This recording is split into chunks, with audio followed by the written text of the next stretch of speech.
Olá pessoal, sou o Cauê Alberto. Vamos lá então para esse segundo vídeo. Vou colocar aqui algumas questões, na verdade duas questões relacionadas à nossa primeira apresentação, só realmente para como fixação. Se tiverem alguma dúvida, vocês comentam, podem comentar no vídeo que eu posso ajudar vocês de alguma forma, ok? Vamos lá. Um paciente com 24 anos de idade, estudante universitário, procura a unidade básica de saúde, referindo a 2 dias febre alta de início súbito, dor torácica na inspiração profunda e tosse produtiva, com expectoração amarelada.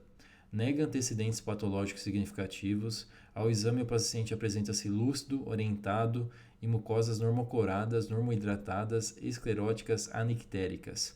O aparelho respiratório, murmúrio vesicular audível, exceto em terço médio de hemitórax direito, onde ausculta-se um sopro tubário. Verifica-se aumento do frêmito torácico vocal nessa mesma região. Aparelho cardiovascular, ritmo cardíaco regular em 2 tempos, com búdias normofonéticas sem sopros. Abdômen flácido, ausência de visceromegalias, membros inferiores sem alterações. Sinais vitais: PA 120 por 80, frequência respiratória um pouquinho alterada, 24, frequência cardíaca 98, temperatura axilar 39. A radiografia de tórax realizada no atendimento é mostrada abaixo. Vamos lá. Aqui eu coloquei alguns pontos. A idade. A idade é muito importante, pensando aí no CURB 65. Em relação aos dias de febre também é bastante importante. Em relação à história clínica, se o paciente teve alguma internação, se usou antibiótico recentemente, aqui a gente não tem nada. Ele nega antecedentes patológicos significativos. Aqui, em relação à clínica do paciente, ele apresenta murmúrio vesicular audível, exceto em terço médio do hemitórax direito, onde ausculta-se um sopro tubário. Tá? Então, isso também é importante. Em relação aos sinais vitais, a PA está normal, a frequência respiratória está aumentada, temperatura axilar também aumentada. Então, sem outros sinais aí de alarme, nada indicando alguma gravidade. Em relação à radiografia, aqui está a radiografia, aqui a gente pode verificar um infiltrado, aqui a gente consegue ver melhor ainda o infiltrado. Então aqui a gente tem uma pneumonia lobular, a gente consegue ver aqui exatamente aqui o formato do lóbulo, e coloca aqui como alternativas. Então a gente tem para o tratamento cefalexina, azitromicina, levofloxacino e a ceftriaxone. Vamos lá. A gente vai usar o que aqui para esse paciente? Primeiro a gente tem que classificar esse paciente. Esse paciente é um paciente com uma pneumonia grave ou uma pneumonia considerada não grave. A gente não teve nenhum sinal de alerta, nada gravíssimo para a gente falar que esse paciente tem uma pneumonia adquirida na comunidade grave, tá? Então, a gente tem, primeiro, um paciente com pneumonia adquirida na comunidade. Segundo, a gente tem um paciente que não tem uma pneumonia considerada grave. O que a gente vai utilizar? Lembra que eu coloquei para vocês que no Brasil é comum que a gente utilize a amoxicilina ou amoxicilina mais clavulanato. Como eu falei para vocês, nunca vai estar junto a amoxicilina mais a azitromicina. Então aqui ele colocou apenas a azitromicina, tá? A azitromicina, como eu falei para vocês, ela é mais utilizada nos Estados Unidos, mas atualmente no Brasil ela também é considerada uma droga de primeira linha para o tratamento da pneumonia adquirida na comunidade, tá legal? Essa questão é uma questão do INEP.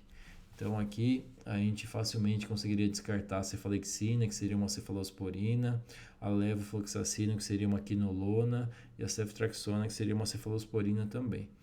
Então, a gente vai ficar com a alternativa B, a azitromicina por via oral. Provavelmente esse paciente vai tomar azitromicina 500mg uma vez por dia durante 5 dias.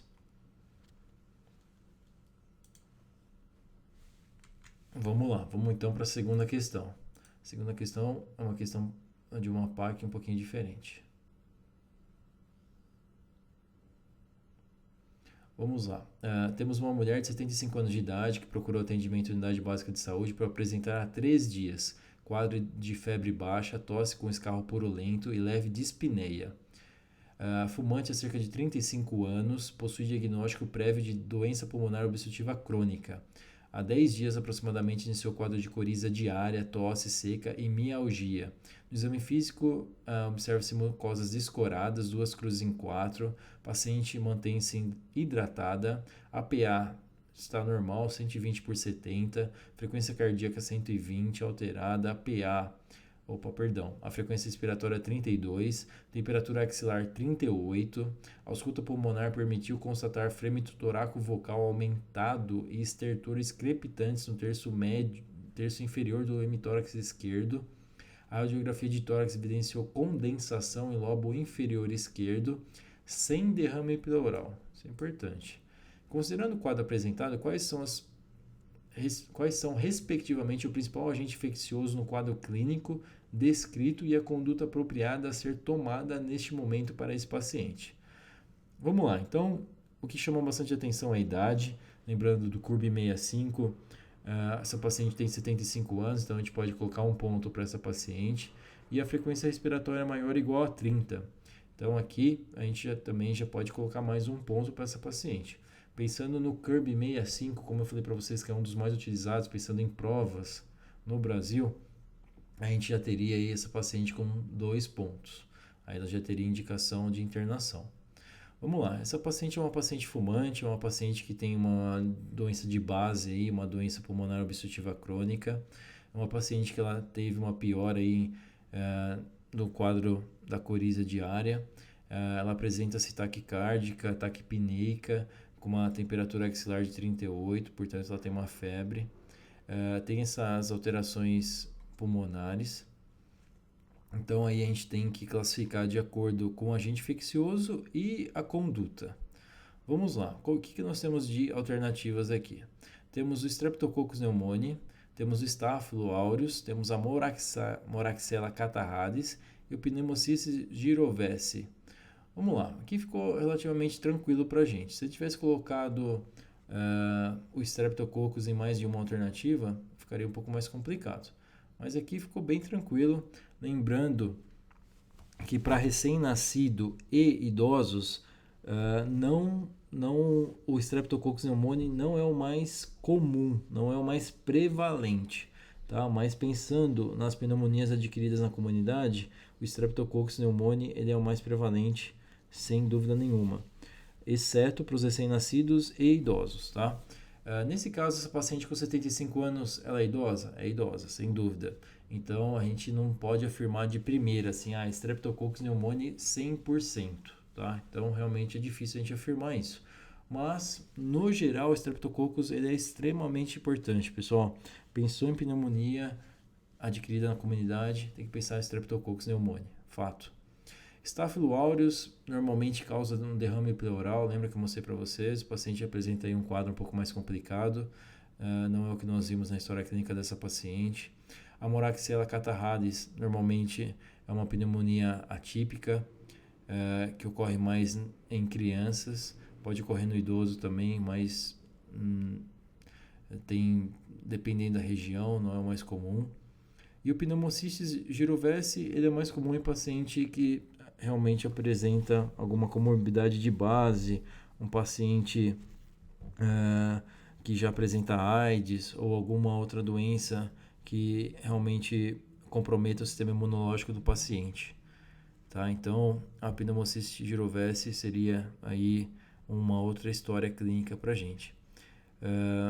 Vamos lá. Além dos agentes infecciosos, a gente tem aqui a conduta, né? Então, pensando na alternativa A, Streptococcus pneumoniae, encaminhamento para internação hospitalar e início de antibiótico terapia venosa. Legal, né? A segunda parte, a gente não consegue tirar nada de errado. Vai internar essa paciente e vai começar a antibiótico terapia de forma venosa. B, Staphylo aureus, prescrição de antibiótico terapia empírica e acompanhamento ambulatorial. Poxa, se ele colocou aqui o agente infeccioso já, o Staphylo aureus, não necessariamente precisa ser empírica, né? Se realmente você tem uma alta probabilidade de ser Staphylo aureus, não precisa ser uma antibiótico terapia empírica. Você pode tratar realmente para Staphylo, ok? E o acompanhamento não ambulatorial, né? Na verdade, quando ele fala antibiótico terapia empírica, é porque demora para fazer o diagnóstico assim conclusivo. Você vai pegar uma cultura desse paciente e não vai ficar pronto em horas, vai demorar. Então, realmente, a maioria desses casos é a empírica, pensando abrir um pouco o leque para pegar outras bactérias também. Um acompanhamento ambulatorial, não. Né? Um acompanhamento é internação hospitalar. Se o paciente apresenta CORB65 igual a 2. Moraxella catarrhalis, acompanhamento à emergência para macronebulização com O2 e tratamento ambulatorial, errado. A gente consegue tirar isso. E a D, ele fala encaminhamento para internação hospitalar, ok, e realização de hemoculturas antes do início da antibiótico terapia, errado. A gente não tem que esperar nada, né? Se esse paciente apresenta aí um quadro de pneumonia adquirida na comunidade, que a gente pode considerar um quadro mais grave, um quadro que tem um risco aí de tornar-se grave, que ele já tem indicação de internação hospitalar, não precisa esperar nada, né? A gente já começa a antibiótico terapia de forma empírica, realmente tentando associar o quadro clínico desse paciente com um agente infeccioso, mas não tendo certeza devido à falta do exame que comprove, a gente vai começar o mais rápido possível o tratamento intravenoso de forma empírica. Então a gente consegue tirar relativamente fácil as alternativas B, C e D, e a gente vai ficar com o Streptococcus pneumoniae, mesmo ele não sendo mais prevalente na população de idosos, mais encaminhamento para internação hospitalar devido ao CORB65 igual a 2 e início de antibiótico terapia venosa. Não tem muito o que pensar. O paciente tem uma PAC que aí tem um risco de ser grave, então tem que começar realmente o tratamento empírico, tá legal?